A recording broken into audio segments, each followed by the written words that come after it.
Hi, and welcome back to Rediscovering RC, my personal journey as I venture back into the world of RC and RC racing after an almost 20-year hiatus.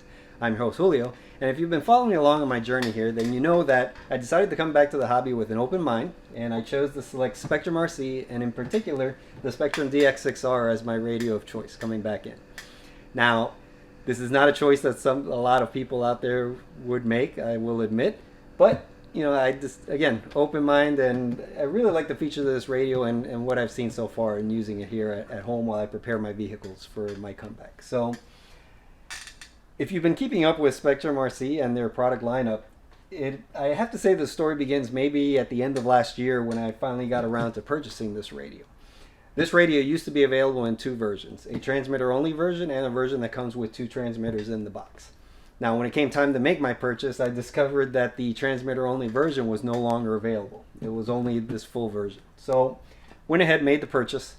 And if you've been following Spektrum over the last month or two, then you may have noticed that the DX6R is not available and there is no scheduled restock date. Now, personally, this has gotten the wheels going as to whether there is a successor to this radio coming up. I can tell you on the aircraft side that when this radio came out, the aircraft radio IX-12 came out. And really it was basically the aircraft equivalent of this radio.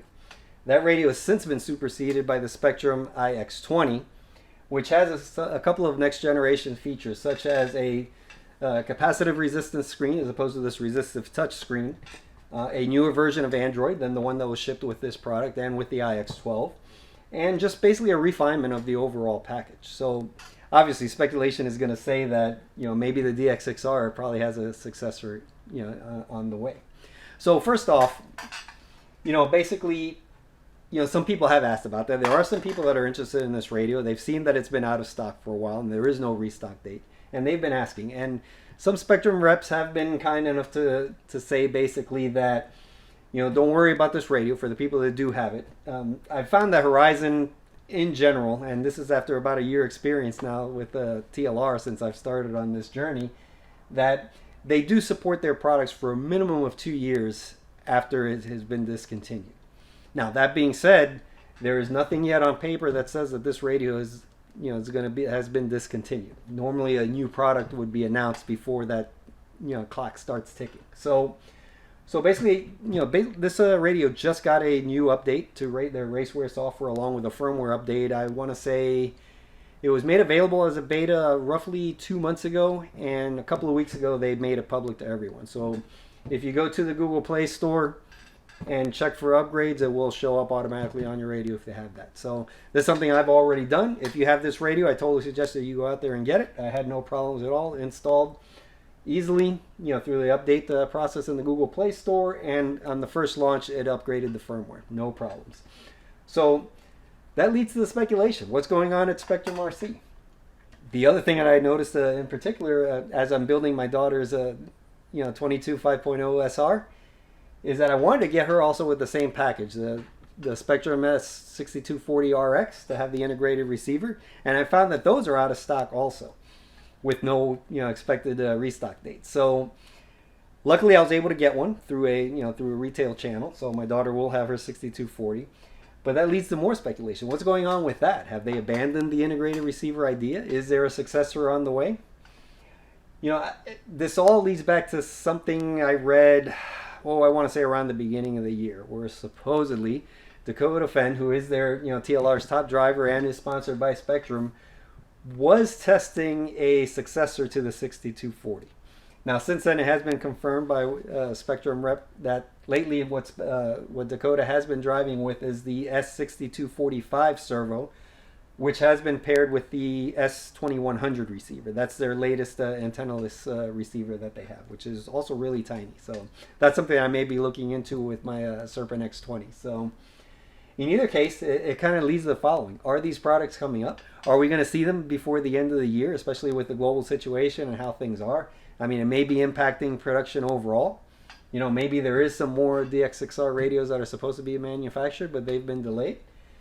I don't know. Let's see what happens. In either case, I'm kind of, I kind of know what would be in whether it be a DS6R Pro, maybe a DX7R to compete with the Futaba 7PX and have a 7-channel radio.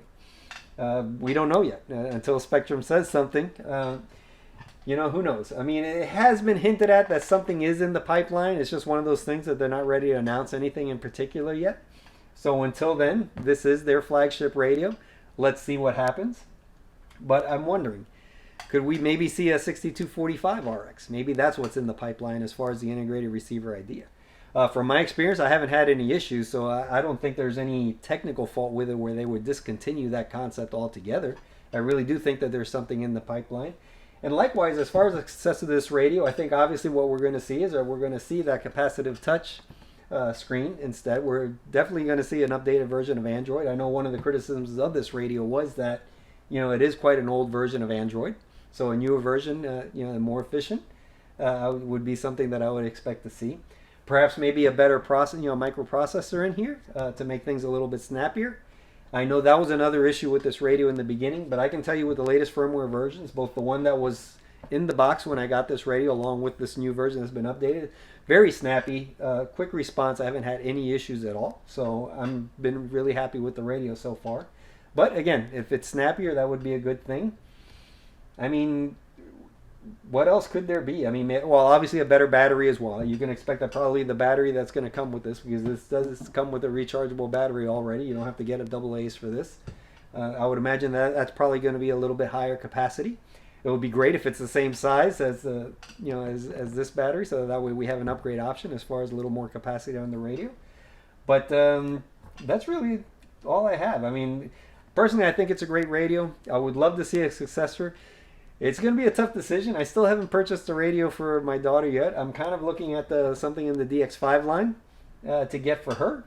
But who knows? This may be an unexpected hand-me-down if I find that what's in the DX6R successor is really something worth getting. But in either case, we got a budget for these things. It's not likely to be a day one purchase anyways, but I'm the kind of person that always loves to, see what's in there and stay on top of it. So what do you think? Do you think that that this is basically just an interruption in global supply? Do you think that there's a true successor?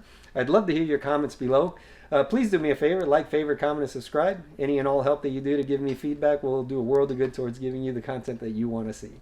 And if you haven't seen in my descriptions lately, I am opening up my social media channels. I do have an Instagram, so if you want to pop in there, follow me, I would really appreciate that as well. In closing, I just also want to say that the way that my channel has been received, the number of people that have subscribed, the comments, the people that are following me on Instagram, I never thought that I would get this far in such a short time, relatively speaking, since I started this channel. So from the bottom of my heart, again, I appreciate all the support that I've gotten. So anyways, that'll do it for this episode. Until next time, I'm your host, Julio. Take care.